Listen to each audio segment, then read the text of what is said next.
Hello aspirants, our today's topic is part 3 of ancient history and Punjab after 14th century। ਪਿਛਲੇ ਦੋ parts ਨੂੰ ਰਲਾ ਕੇ ਅਸੀਂ ਪੂਰਾ ਕਰ ਲਿਆ ਹੈ ਸਲੇਵ ਡਾਇਨੈਸਟੀ ਦੇ ਬਾਰੇ। ਸੋ ਅੱਜ ਅਸੀਂ ਪੜਾਂਗੇ ਖਿਲਜੀ ਡਾਇਨੈਸਟੀ ਦੇ ਬਾਰੇ, ਉਹਦੀ ਸ਼ੁਰੂਆਤ ਕਿਵੇਂ ਹੋਈ, ਕਿਹੜੇ-ਕਿਹੜੇ ਰਾਜਾ ਹੋਏ ਸੀ, ਕਿਹੜੇ-ਕਿਹੜੇ ਰੂਲਰ ਹੋਏ ਸੀ, ਉਹਨਾਂ ਦੇ ਬਾਰੇ ਅਸੀਂ ਡਿਟੇਲ ਦੇ ਵਿੱਚ ਕਰਾਂਗੇ। ਸੋ ਚਲੋ ਸਟਾਰਟ ਕਰਦੇ ਹਾਂ ਖਿਲਜੀ ਡਾਇਨੈਸਟੀ ਦੇ ਨਾਲ।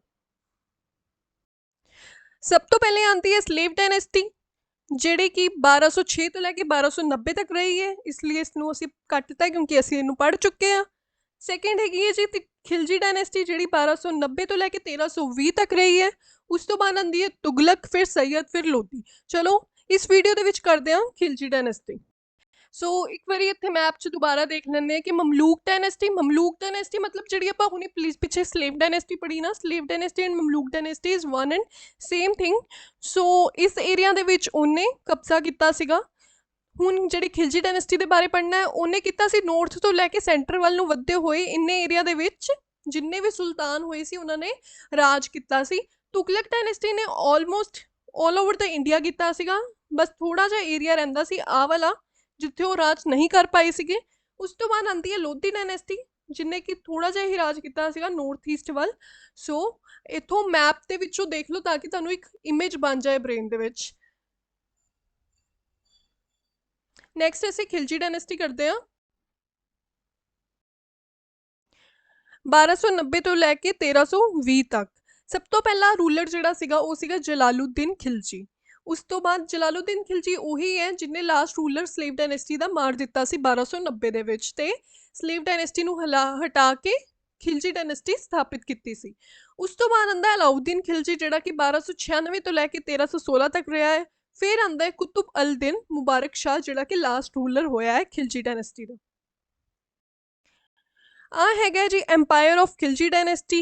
मैप इसलिए दिखा रही है कि एक इमेज बन जाती है, पता लग जाता है कि कितना एरिया सीगा।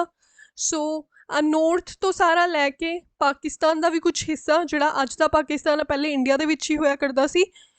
सो नॉर्थ तो लैके सेंटर वाल नूं वधदे होए आ सारा एरिया जिन्ना भी डार्क है वो सारा खिलजीस दे अंडर सीगा। Jalaluddin Khilji, the first ruler of Khilji dynasty. Jalaluddin Khilji was तुर्क बट सैटल्ड इन अफगानिस्तान। ਉਹ ਸੀਗਾ ਤਾਂ ਤੁਰਕ, ਪਰ ਜਿਹੜਾ ਜਲਾਲੂਦੀਨ ਖਿਲਜੀ ਸੀਗਾ ਉਹ ਸੈਟਲ ਹੋ ਚੁੱਕਾ ਸੀ ਅਫਗਾਨਿਸਤਾਨ ਦੇ ਵਿੱਚ। The founder of the Khilji dynasty was Jalaluddin Khilji. Malik Firoz ਵੀ ਕਿਹਾ ਜਾਂਦਾ ਸੀ ਇਹਨੂੰ। 1290 ਤੋਂ ਲੈ ਕੇ 1296 ਤੱਕ ਇਹਨੇ ਰਾਜ ਕੀਤਾ, ਯਾਨੀ ਕਿ ਸਿਰਫ 6 ਸਾਲ ਇਹਨੇ ਰਾਜ ਕੀਤਾ। ਜਲਾਲੂਦੀਨ ਖਿਲਜੀ ਨੇ ਫਾਊਂਡਰ ਸੀਗਾ ਇਹ ਖਿਲਜੀ ਡਾਇਨੈਸਟੀ ਦਾ। ਸੋ ਕੁਐਸਚਨ ਅਗਰ ਆਂਦਾ ਹੈ ਕਿ ਹੂ ਵਾਸ ਦ ਫਾਊਂਡਰ ਆਫ ਖਿਲਜੀ ਡਾਇਨੈਸਟੀ, ਤਾਂ ਉਹਦਾ ਆਂਸਰ ਹੋਏਗਾ ਜਲਾਲੂਦੀਨ ਖਿਲਜੀ। और सन केड़ा सी 1290। Jalaluddin won many battles and even in old age he marched out against the Mongol hordes and successfully halted their entry into India। Jalaluddin ने बहुत सारिया बैटल्स ਜਿਹੜੀਆਂ ਉਹ ਜਿੱਤੀਆਂ ਸਨ ਤੇ ਬਹੁਤ ਬੁਢਾਪੇ ਦੇ ਵਿੱਚ ਵੀ ਉਹ ਲੜਦਾ ਰਿਹਾ ਸੀਗਾ ਤੇ ਮੰਗੋਲਸ ਦੇ ਵਿਰੁੱਧ ਵੀ ਉਹਨੇ ਬਹੁਤ ਬੈਟਲਸ ਲੜੀਆਂ ਸੀ ਤੇ ਉਹਨਾਂ ਦੀ ਜਿਹੜੀ ਐਂਟਰੀ ਹੈ ਉਹ ਬੈਨ ਕੀਤੀ ਸੀਗੀ। 1292 ਦੀ ਗੱਲ ਹੈਗੀ ਹੈ। ਮੰਗੋਲ ਕਿੱਥੇ ਹੈ? ਜਿਹੜਾ ਲੋਅਰ ਰਸ਼ੀਆ ਉੱਥੇ ਮੰਗੋਲਸ ਪਾਏ ਜਾਂਦੇ ਨੇ। ਸੋ ਉੱਥੋਂ ਉਹ ਆਏ ਸੀਗੇ ਤੇ ਬਹੁਤ ਸਾਰੀਆਂ ਬੈਟਲਸ ਹੋਈਆਂ ਸੀਗੀਆਂ। ਜਲਾਲੂਦੀਨ ਖਿਲਜੀ ਨੇ ਉਹਨਾਂ ਦੀ ਐਂਟਰੀ ਤੇ ਰੋਕ ਲਗਾਈ ਸੀ। He gave his second daughter to Mongol leader Ulugh Khan in marriage. ਜਦ ਕਿ ਬਹੁਤ ਸਾਰੀਆਂ ਲੜਾਈਆਂ ਹੋਈਆਂ ਸੀ, ਉਸ ਤੋਂ ਬਾਅਦ ਉਹਨੇ ਇੱਕ ਗਹਿਰੀ ਮਿੱਤਰਤਾ ਵੀ ਕਰ ਲਈ ਸੀ ਮੰਗੋਲਸ ਦੇ ਨਾਲ, ਇੱਕ ਦੋਸਤੀ ਕਰ ਲਈ ਸੀ ਤੇ ਉਹਨੇ ਆਪਣੀ ਜਿਹੜੀ ਸੈਕੰਡ ਡਾਟਰ ਸੀਗੀ, ਦੂਜੀ ਕੁੜੀ ਸੀਗੀ ਜਿਹੜੀ ਜਲਾਲੂਦੀਨ ਖਿਲਜੀ ਨੇ ਆਪਣੀ ਮੰਗੋਲ ਦਾ ਲੀਡਰ ਜਿਹੜਾ ਉਲਗ ਖਾਨ ਜਿਹਦਾ ਨਾਮ ਸੀ ਉਹਨੂੰ ਵਿਆਹਤੀ ਸੀ। ਕਿਹਨੂੰ ਵਿਆਹੀ ਸੀ? ਉਲਗ ਖਾਨ ਨੂੰ, ਜਿਹੜਾ ਕਿ ਮੰਗੋਲਸ ਦਾ ਲੀਡਰ ਸੀਗਾ। ਕਿਹੜੀ ਕੁੜੀ ਵਿਆਹੀ ਸੀ? ਦੂਸਰੀ। ਸੈਕੰਡ ਰੂਲਰ ਹੋਇਆ ਹੈ ਜੀ ਅਲਾਉਦੀਨ ਖਿਲਜੀ। ਅਲਾਉਦੀਨ ਖਿਲਜੀ ਵਾਸ son in law also nephew of Jalaluddin. Jalaluddin ਦਾ ਭਤੀਜਾ ਵੀ ਸੀਗਾ ਤੇ son in law ਵੀ ਸੀਗਾ Alauddin Khilji. His early name was Ali Gurshasp. Ali Gurshasp. Alauddin was governor of Kara. Governor ਹੁੰਦਾ ਸੀ ਜਦੋਂ ਜਲਾਲੂਦੀਨ ਖਿਲਜੀ ਜਿਹੜਾ ਹੈਗਾ ਏ ਉਸਦਾ ਚਾਚਾ ਜਦੋਂ ਫਸਟ ਰੂਲਰ ਜਿਹੜਾ ਬਣਿਆ ਹੋਇਆ ਸੀਗਾ ਉਹ ਜਦੋਂ ਰਾਜ ਕਰਦਾ ਸੀਗਾ ਤਾਂ ਉਦੋਂ ਅਲਾਉਦੀਨ ਜਿਹੜਾ ਉਹ ਗਵਰਨਰ ਸੀਗਾ ਇੱਕ ਕਾਰਾ ਦਾ। Kara. Alauddin invaded Devagiri kingdom and proceeded lots of wealth।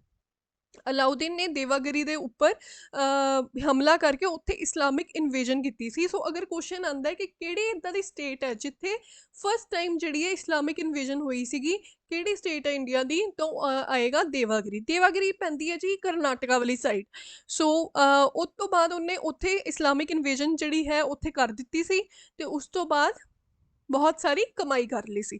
ਦੇਵਾਗਿਰੀ was first South Indian state to receive Islamic invasion. ਸਭ ਤੋਂ ਪਹਿਲੀ ਸਾਊਥ ਇੰਡੀਅਨ ਸਟੇਟ ਹੈਗੀ ਹੈ ਦੇਵਾਗਿਰੀ ਜਿੱਥੇ ਇਸਲਾਮਿਕ ਇਨਵੇਜਨ ਹੋਈ ਸੀ। ਕਿੰਨੇ ਕੀਤੀ ਸੀ? ਅਲਾਉਦੀਨ ਨੇ ਕੀਤੀ ਸੀ। ਤੇ ਕਿੰਨੇ ਕਰਵਾਈ ਸੀ? ਉਹ ਕਰਵਾਈ ਸੀ ਜੀ ਜਲਾਲੂਦੀਨ ਨੇ। ਸੋ ਐਗਜ਼ਾਮ ਦੇ ਵਿੱਚ ਜਦੋਂ ਕੁਐਸਚਨ ਆਂਦਾ ਹੈ ਉਹਨੂੰ ਅੱਛੇ ਤਰੀਕੇ ਨਾਲ ਪੜ੍ਹ ਕੇ ਕਿੰਨੇ ਕੀਤੀ ਤੇ ਕਿੰਨੇ ਕਰਵਾਈ ਦੋਨੋਂ ਅਲੱਗ ਨੇ। Later Alauddin murdered his uncle Jalaluddin and ascended the throne. ਜਦੋਂ ਉਹ ਦੇਵਾਗਿਰੀ ਜਿੱਤ ਕੇ ਆਇਆ ਉਹਨੂੰ ਬਹੁਤ ਜ਼ਿਆਦਾ ਘਮੰਡ ਹੋ ਗਿਆ ਕਿ ਅਗਰ ਮੈਂ ਦੇਵਾਗਿਰੀ ਵਰਗਾ ਜਿਹੜੀ ਸਟੇਟ ਹੈ ਉਹਦੇ ਉੱਪਰ ਇਸਲਾਮਿਕ ਇਨਵੇਜਨ ਕਰ ਸਕਦਾ, ਉਸ ਤੋਂ ਕਬਜ਼ਾ ਕਰ ਸਕਦਾ, ਉਸ ਤੋਂ ਬਹੁਤ ਜ਼ਿਆਦਾ ਕਮਾਈ ਕਰ ਸਕਦਾ ਹੈ, ਤਾਂ ਫਿਰ ਮੈਂ ਗੱਦੀ ਵੀ ਸਾਂਭ ਸਕਦਾ। ਤਾਂ ਉਹਨੇ ਕੀ ਕੀਤਾ ਸੀ? ਜਲਾਲੂਦੀਨ ਨੂੰ ਗੱਦੀ ਤੋਂ ਹਟਾ ਦਿੱਤਾ ਸੀ, ਉਹਨੂੰ ਮਾਰ ਦਿੱਤਾ ਸੀ ਤੇ ਗੱਦੀ ਉੱਪਰ ਕਬਜ਼ਾ ਕਰ ਲਿਆ ਸੀ। ਇਸ ਤਰ੍ਹਾਂ ਜਿਹੜਾ ਅਲਾਉਦੀਨ ਹੈ ਉਸਨੇ ਆਪਣੇ ਚਾਚੇ ਨੂੰ ਮਾਰ ਕੇ ਗੱਦੀ ਉੱਪਰ ਕਬਜ਼ਾ ਕੀਤਾ ਸੀ। ਅਲਾਉਦੀਨ ਵਾਸ ਦ ਮੋਸਟ ਇੰਪੀਰੀਅਲਿਸਟਿਕ ਸੁਲਤਾਨ, ਯਾਨੀ ਕਿ ਉਹ ਕਰੈਕਟਰ ਵਾਈਜ਼ ਬਹੁਤ ਜ਼ਿਆਦਾ ਇੰਪੀਰੀਅਲਿਸਟਿਕ ਸੁਲਤਾਨ ਸੀਗਾ। ਹਿਸ ਮਿਲਟਰੀ ਐਕਸਪੈਡੀਸ਼ਨਸ ਵਰ, ਮਤਲਬ ਉਹਦੇ ਮਿਲਟਰੀ ਐਕਸ਼ਨਸ ਕਿਹੜੇ ਕਿਹੜੇ ਹੋਏ ਨੇ, ਮੁਹਿੰਮ ਕਿੱਥੇ ਕਿੱਥੇ ਚਲੀ ਹੈ। ਦੇਵਾਗਿਰੀ ਸਭ ਤੋਂ ਪਹਿਲੇ ਜਦੋਂ 1296 ਦੇ ਵਿੱਚ ਦੇਵਾਗਿਰੀ ਦੇ ਉੱਪਰ ਇਸਲਾਮਿਕ ਇਨਵੇਜਨ ਕਰਕੇ ਵਾਪਸ ਆ ਕੇ ਗੱਦੀ ਤੇ ਕਬਜ਼ਾ ਕਰਦਾ, ਜਲਾਲੂਦੀਨ ਆਪਣੇ ਚਾਚੇ ਦਾ ਜਾਂ ਫਿਰ ਕਹਿ ਲਓ ਸੋਹਰੇ ਦਾ ਮਰਡਰ ਕਰਕੇ ਗੱਦੀ ਨੂੰ ਅਪਣਾਉਂਦਾ ਹੈ। ਸੋ ਦੇਵਾਗਿਰੀ 1296 ਦੇ ਵਿੱਚ ਹੋਈ ਸੀ। ਉਸ ਤੋਂ ਬਾਅਦ 1307 1314 ਗੁਜਰਾਤ ਦੇ ਵਿੱਚ ਹੋਈ ਸੀ 1299 ਤੋਂ ਲੈ ਕੇ 1300 ਤੱਕ। ਰਣਥੰਭੋਰ ਦੇ ਵਿੱਚ 1301 ਦੇ ਵਿੱਚ, ਚਿੱਤੌੜ 1303 ਤੇ ਮਾਲਵਾ 1305। ਫੋਰ ਦ ਸੇਕ ਆਫ ਰਾਣੀ ਪਦਮਨੀ, ਰਾਣੀ ਪਦਮਨੀ ਦੇ ਚੱਕਰ ਦੇ ਵਿੱਚ ਅਲਾਉਦੀਨ ਨੇ ਜਿਹੜਾ ਹੈ ਅਟੈਕ ਕੀਤਾ ਸੀ ਚਿੱਤੌੜ ਦੇ ਉੱਪਰ। ਹੁਣ ਇਹਦੇ ਉੱਤੇ ਬਾਲੀਵੁੱਡ ਨੇ ਇੱਕ ਮੂਵੀ ਵੀ ਬਣਾਈ ਹੈ ਪਦਮਾਵਤ, ਜਿਹਦੇ ਵਿੱਚ ਅਲਾਉਦੀਨ ਜਿਹੜਾ ਰਣਵੀਰ ਸਿੰਘ ਬਣਿਆ, ਚਿੱਤੌੜ ਦਾ ਰਾਜਾ ਜਿਹੜਾ ਹੈ ਉਹ ਸ਼ਾਹਿਦ ਕਪੂਰ ਬਣਿਆ, ਤੇ ਰਾਣੀ ਪਦਮਨੀ ਦਾ ਰੋਲ ਜਿਹੜਾ ਕੀਤਾ ਉਹ ਦੀਪਿਕਾ ਪਾਦੂਕੋਣ ਨੇ ਕੀਤਾ ਹੈ। ਸੋ ਆਈ ਹੋਪ ਸਾਰਿਆਂ ਨੇ ਦੇਖੀ ਹੋਏਗੀ। ਸੋ ਉਹਦੇ ਵਿੱਚ ਵੀ ਦੱਸਿਆ ਜਾਂਦਾ ਕਿ ਜਦੋਂ ਚਿੱਤੌੜ ਦਾ ਰਾਜਾ ਹਾਰ ਜਾਂਦਾ ਹੈ ਅਲਾਉਦੀਨ ਖਿਲਜੀ ਤੋਂ ਉਸ ਤੋਂ ਬਾਅਦ ਚਿੱਤੌੜ ਤਾਂ ਕੈਪਚਰ ਹੋ ਜਾਂਦਾ ਹੈ, ਬਟ ਜਿਹੜੀ ਰਾਣੀ ਪਦਮਨੀ ਹੈ ਉਹ ਜੋਹਰ ਕਮਿਟ ਕਰ ਲੈਂਦੀ ਹੈ। ਜੋਹਰ ਕਮਿਟ ਕਰਨਾ ਮਤਲਬ ਜਿੱਦਾਂ ਪਿਛਲੇ ਜ਼ਮਾਨੇ 'ਚ ਕੀ ਹੁੰਦਾ ਸੀਗਾ ਕਿ ਸਤੀ ਹੋ ਜਾਂਦੀ ਸੀ, ਪਤੀ ਦੀ ਡੈਥ ਤੋਂ ਬਾਅਦ ਜਿਹੜੀ ਔਰਤ ਹੁੰਦੀ ਸੀ, ਉਹਦੀ ਵਾਈਫ ਹੁੰਦੀ ਸੀ, ਉਹ ਸਤੀ ਹੋ ਜਾਂਦੀ ਸੀ, ਯਾਨੀ ਕਿ ਆਪਣੇ ਆਪ ਨੂੰ ਚਿਤਾ ਤੇ ਰੱਖ ਕੇ ਜਲਾ ਲਿਆ ਕਰਦੀ ਸੀ। ਉਹਨੂੰ ਕਹਿੰਦੇ ਸੀ ਸਤੀ ਪ੍ਰਥਾ। ਸੋ ਜੇ ਰਾਜਸਥਾਨ ਦੇ ਵਿੱਚ ਉਸ ਵੇਲੇ ਕੀ ਸੀਗਾ ਕਿ ਜਦੋਂ ਕੋਈ ਰਾਜਾ ਹਾਰ ਜਾਂਦਾ ਸੀ ਤੇ ਦੂਸਰਾ ਰਾਜਾ ਉਸ ਏਰੀਆ ਦੇ ਉੱਪਰ ਉਸ ਏਰੀਆ ਨੂੰ ਕੈਪਚਰ ਕਰ ਲੈਂਦਾ ਸੀ, ਤਾਂ ਉਹ ਵਾਲੀਆਂ ਸਾਰੀ ਆਰਮੀ ਦੀਆਂ ਲੇਡੀਜ਼ ਜਾਂ ਰਾਣੀ ਵਗੈਰਾ ਮਿਲ ਕੇ ਸਾਰੇ ਗਰੁੱਪ ਦੇ ਵਿੱਚ ਜੋਹਰ ਕਮਿਟ ਕਰ ਲੈਂਦੀਆਂ ਸੀ, ਯਾਨੀ ਕਿ ਅੱਗ ਦੇ ਵਿੱਚ ਚਲ ਜਾਂਦੀਆਂ ਸੀ, ਤਾਂ ਕਿ ਜਿਹੜਾ ਰਾਜਾ ਆਏਗਾ ਨਵਾਂ ਉਹ ਉਹਨਾਂ ਨਾਲ ਬਦਸਲੂਕੀ ਨਾ ਕਰ ਸਕੇ, ਉਹਨਾਂ ਤੱਕ ਪਹੁੰਚ ਨਾ ਸਕੇ, ਇਸ ਲਈ ਉਹ ਆਪਣੇ ਆਪ ਨੂੰ ਜਲਾ ਲੈਂਦੀ ਸੀ। ਉਹਦੇ ਵਿੱਚ ਵੀ ਲਾਸਟ ਸੀਨ ਦਿਖਾਇਆ ਗਿਆ ਹੈ ਪਦਮਾਵਤ ਮੂਵੀ ਦੇ ਵਿੱਚ ਕਿ ਕਿਵੇਂ ਜਿਹੜੀ ਰਾਣੀ ਪਦਮਨੀ ਸੀਗੀ ਉਹਨੇ ਜੋਹਰ ਕਮਿਟ ਕੀਤਾ ਸੀਗਾ। ਸੋ ਚਿੱਤੌੜ ਕੈਪਚਰ ਹੋ ਗਿਆ ਸੀ, ਪਰ ਪਦਮਨੀ ਜਿਹੜੀ ਸੀਗੀ ਉਹਨੇ ਜੋਹਰ ਕਮਿਟ ਕਰ ਲਿਆ ਸੀ।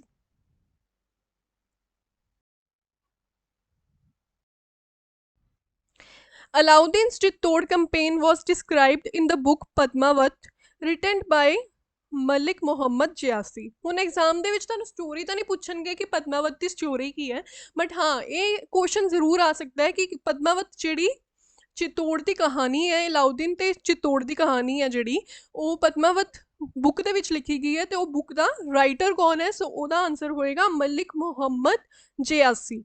Alauddin inscribed the title Sikandar Seni on his coins। Alauddin ਨੇ ਇਨਸਕ੍ਰਾਈਬਡ ਕੀਤੇ ਸੀਗੇ, ਟਾਈਟਲ ਲਿਖਿਆ ਸੀ ਸਿਕੰਦਰ ਸੈਨੀ, ਆਪਣੇ ਜਿਹੜੇ ਉਹਨੇ ਕੁਆਇਨਸ ਚਲਾਏ ਸੀਗੇ, ਸਿੱਕੇ ਚਲਾਏ ਸੀ। ਸਿਕੰਦਰ ਦਾ ਮਤਲਬ ਇੱਥੇ ਹੈਗਾ ਅਲੈਗਜ਼ੈਂਡਰ। ਅਲਾਉਦੀਨ ਨੋਮੀਨੇਟਡ ਹਿਸ ਐਲਡੈਸਟ ਸਨ ਖਿਜ਼ਰ ਖਾਨ ਐਸ ਹਿਸ ਸਕਸੈਸਰ। ਅਲਾਉਦੀਨ ਨੇ ਨੋਮੀਨੇਟ ਕੀਤਾ ਸੀ ਆਪਣਾ ਸਭ ਤੋਂ ਵੱਡਾ ਜਿਹੜਾ ਮੁੰਡਾ ਸੀਗਾ ਉਹਦਾ, ਜਿਹਦਾ ਨਾਮ ਸੀਗਾ ਖਿਜ਼ਰ ਖਾਨ, ਉਹਨੂੰ ਆਪਣਾ ਸਕਸੈਸਰ ਦੇ ਤੌਰ ਤੇ, ਯਾਨੀ ਕਿ ਅਲਾਉਦੀਨ ਖਿਲਜੀ ਦੀ ਜਦੋਂ ਡੈਥ ਹੋ ਜਾਏਗੀ ਜਾਂ ਫਿਰ ਜਦੋਂ ਉਹਨੇ ਗੱਦੀ ਸੌਂਪਣੀ ਹੋਏਗੀ ਤਾਂ ਉਹਦੀ ਜਿਹੜੀ ਗੱਦੀ ਹੈ ਉਹ ਖਿਜ਼ਰ ਖਾਨ ਜਿਹੜਾ ਹੈਗਾ ਉਹਦਾ ਮੁੰਡਾ ਸਭ ਤੋਂ ਵੱਡਾ ਉਹ ਸੰਭਾਲੇਗਾ। However, Alauddin's confidant at that time was Malik Kafur। ਜਦ ਕਿ ਅਲਾਉਦੀਨ ਦਾ ਕੌਨਫੀਡੈਂਟ ਜਿਹੜਾ ਸੀਗਾ ਉਸ ਟਾਈਮ ਦੇ ਉੱਤੇ ਉਹ ਮਲਿਕ ਕਫੂਰ ਸੀਗਾ। ਮਲਿਕ ਕਫੂਰ ਜਿਹੜਾ ਕਿ ਬਹੁਤ ਅੱਛਾ ਦਰਬਾਰੀ ਸੀਗਾ ਉਹਦਾ। So Malik Kafur himself assumed the authority of the government. So Malik Kafur ਨੇ ਆਪਣੇ ਆਪ ਨੂੰ ਖੁਦ ਅਸਿਊਮ ਕਰ ਲਿਆ ਸੀਗਾ as the authority of the government. But Kafur's rule lasted only 35 days. ਸਿਰਫ 35 ਦਿਨਾਂ ਤੱਕ ਹੀ ਉਹਦਾ ਰੂਲ ਚੱਲ ਪਾਇਆ as he was assassinated by hostile nobles. Nobles ਨੇ ਜਿਹੜੇ ਤੁਰਕ ਦੇ ਨੋਬਲ ਸੀਗੇ ਜਿਹੜੇ, ਉਹਨਾਂ ਨੇ ਹੀ ਉਹਨੂੰ ਗੱਦੀ ਤੋਂ ਉਤਾਰ ਦਿੱਤਾ ਸੀ ਕਿ ਤੂੰ ਇੱਕ ਗੁਲਾਮ ਹੈ, ਤੂੰ ਇੱਕ ਦਰਬਾਰੀ ਹੈ, ਤੂੰ ਰਾਜਾ ਨਹੀਂ ਬਣ ਸਕਦਾ, ਤੈਨੂੰ ਕੋਈ ਕਿਸੇ ਨੇ ਰਾਜਾ ਮੰਨਣਾ ਹੀ ਨਹੀਂ ਹੈ। ਸੋ ਉਹ ਸਿਰਫ 35 ਦਿਨਾਂ ਤੱਕ ਹੀ ਗੱਦੀ ਤੇ ਬੈਠ ਪਾਇਆ ਸੀ। After the death of Malik Kafur, ਜਦੋਂ ਮਲਿਕ ਕਫੂਰ ਦੀ ਡੈਥ ਹੋ ਜਾਂਦੀ ਹੈ ਤਾਂ ਅਲਾਉਦੀਨ ਦਾ ਹੀ ਮੁੰਡਾ ਜਿਹਦਾ ਨਾਮ ਸੀਗਾ ਕੁਤੁਬਦੀਨ, ਕੁਤੁਬਦੀਨ ਉਹ ਪਾਵਰ ਦੇ ਵਿੱਚ ਆ ਜਾਂਦਾ, ਉਹ ਗੱਦੀ ਤੇ ਬੈਠ ਜਾਂਦਾ ਹੈ। Qutbuddin was murdered by his prime minister Nasiruddin Khushru Shah, who became the last sultan in the Khilji dynasty। ਜਿਹੜਾ ਕੁਤੁਬਦੀਨ ਮੁੰਡਾ ਜਿਹੜਾ ਹੈਗਾ ਹੈ ਇਹਦਾ ਅਲਾਉਦੀਨ ਦਾ, ਜਦੋਂ ਉਹ ਗੱਦੀ ਤੇ ਬੈਠਦਾ ਹੈ ਉਹਦਾ ਮਰਡਰ ਕਰ ਦਿੱਤਾ ਜਾਂਦਾ ਹੈ ਉਹਦੇ ਖੁਦ ਦੇ ਪ੍ਰਾਈਮ ਮਿਨਿਸਟਰ ਦੇ ਦੁਆਰਾ, ਖੁਦ ਦੇ ਪੀਐਮ ਦੇ ਦੁਆਰਾ, ਜਿਹਦਾ ਨਾਮ ਸੀ ਨਸੀਰੁਦੀਨ ਖੁਸ਼ਰੂ ਸ਼ਾਹ। ਉਹ ਉਹਦਾ ਮਰਡਰ ਕਰ ਦਿੰਦਾ ਤੇ ਆਪ ਗੱਦੀ ਤੇ ਬੈਠ ਜਾਂਦਾ ਹੈ। ਜਿਹੜਾ ਨਸੀਰੁਦੀਨ ਖੁਸ਼ਰੂ ਸ਼ਾਹ ਹੋਇਆ ਉਹ ਲਾਸਟ ਰੂਲਰ ਹੋਇਆ, ਲਾਸਟ ਸੁਲਤਾਨ ਹੋਇਆ ਖਿਲਜੀ ਡਾਇਨੈਸਟੀ ਦਾ। Later Khusrau Shah was dethroned by Ghiyasuddin Tughlaq in the year 1320। 1320 ਦੇ ਵਿੱਚ ਜਿਹੜਾ ਗਿਆਸੁਦੀਨ ਤੁਗਲਕ ਹੈ, ਤੁਗਲਕ ਡਾਇਨੈਸਟੀ ਦਾ ਫਾਊਂਡਰ, ਉਹ ਖੁਸਰੂ ਸ਼ਾਹ ਨੂੰ ਡੀਥਰੋਨ ਕਰ ਦਿੰਦਾ ਹੈ, ਗੱਦੀ ਤੋਂ ਉਤਾਰ ਦਿੰਦਾ ਹੈ ਤੇ ਆਪ ਗੱਦੀ ਤੇ ਬੈਠ ਜਾਂਦਾ ਹੈ। ਇਹ ਕਦੋਂ ਦੀ ਗੱਲ ਹੈ? 1320 ਦੀ ਗੱਲ ਹੈ। ਸੋ ਇਹ ਸੀਗੀ ਜੋ ਖਿਲਜੀ ਡਾਇਨੈਸਟੀ ਦੇ ਬਾਰੇ ਸਾਰੀ ਦੀ ਸਾਰੀ ਕਹਾਣੀ। ਸੋ ਹੁਣ ਆਪਾਂ ਰਿਫੋਰਮਸ ਦੇਖ ਲੈਂਦੇ ਹਾਂ। ਅਲਾਉਦੀਨ ਖਿਲਜੀ ਮੇਨ ਜਿਹੜਾ ਸੁਲਤਾਨ ਹੋਇਆ ਉਹ ਅਲਾਉਦੀਨ ਹੀ ਹੋਇਆ ਹੈ। ਉਹਨੇ ਹੀ ਬਹੁਤ ਸਾਰੇ ਕੰਮ ਕੀਤੇ, ਉਹਨੇ ਹੀ ਮਰਡਰ ਵਗੈਰਾ ਕੀਤੇ ਹੈ। ਸੋ ਕਿਉਂਕਿ ਉਹਨੇ ਜਲਾਲੂਦੀਨ ਦਾ ਮਰਡਰ ਵਗੈਰਾ ਕੀਤਾ ਸੀਗਾ ਤਾਂ ਹੀ ਉਹ ਗੱਦੀ ਤੇ ਬੈਠਾ ਸੀ। ਸੋ ਉਹਦੇ ਰਿਫੋਰਮਸ ਵੀ ਇੱਕ ਵਾਰੀ ਦੇਖ ਲੈਂਦੇ ਹਾਂ। Reforms of Alauddin Khilji.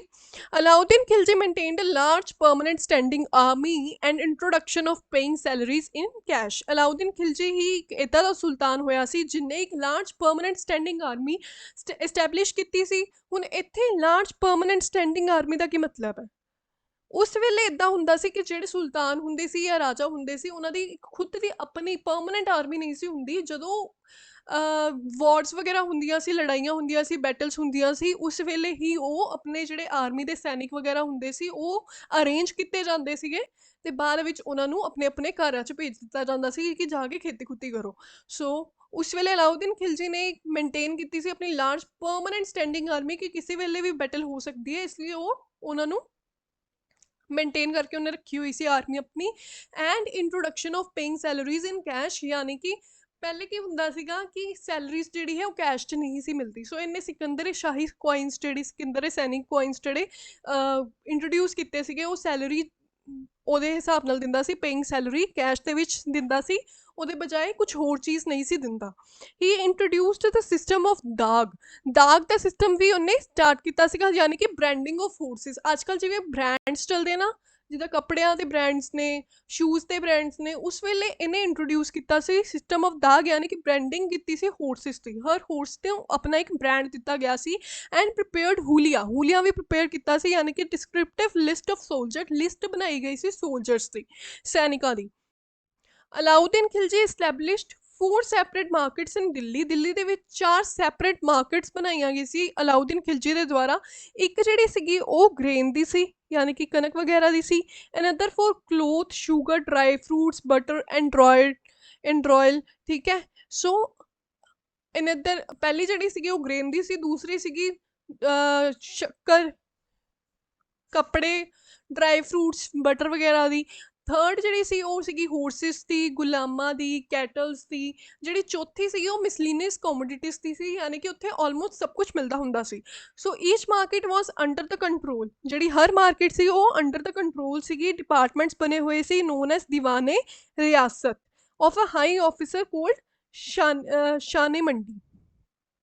So Har market ਜਿਹੜੀ ਹੈ ਉਹ ਅੰਡਰ ਕੰਟਰੋਲ ਸੀਗੀ। ਉਹ ਕੰਟਰੋਲ ਜਿਹੜੀ ਹੈ ਉਹਨੂੰ ਦੀਵਾਨੇ ਰਿਆਸਤ ਕਿਹਾ ਜਾਂਦਾ ਸੀ ਕਿ ਇੱਕ ਹਾਈ ਆਫਿਸਰ ਦੇ ਅੰਡਰ ਉਹ ਕੰਮ ਕਰਦੀ ਸੀ, ਜਿਹਨੂੰ ਸ਼ਾਨੇ ਮੰਡੀ ਕਿਹਾ ਜਾਂਦਾ ਸੀ। So regulations were issued to fix the price of all commodities. ਇੱਕ ਫਿਕਸ ਪ੍ਰਾਈਸ ਮਾਰਕੀਟ ਸੀਗੀ ਉਹ, ਯਾਨੀ ਕਿ ਉੱਥੇ ਕੋਈ ਉਹ ਨਹੀਂ ਕੀਤਾ ਜਾਂਦਾ ਸੀ, ਭਾਵ ਤੋਲ ਨਹੀਂ ਕੀਤਾ ਜਾਂਦਾ ਸੀਗਾ। ਫਿਕਸ ਪ੍ਰਾਈਸ ਸ਼ਾਪਸ ਹੁੰਦੀਆਂ ਨਾ ਜਿੱਦਾਂ, ਉੱਦਾਂ ਹੀ ਉਹ ਮਾਰਕੀਟ ਜਿਹੜੀ ਸੀਗੀ ਉਹ ਉੱਤੇ ਰੂਲਸ ਲੱਗੇ ਹੋਏ ਸੀ। Fix the price of all commodities, ਜਿੰਨੀਆਂ ਵੀ ਕਮੋਡਿਟੀਜ਼ ਹੈ ਉਹਨਾਂ ਦਾ ਪ੍ਰਾਈਸ ਜਿਹੜਾ ਉਹ ਫਿਕਸ ਹੋਏਗਾ।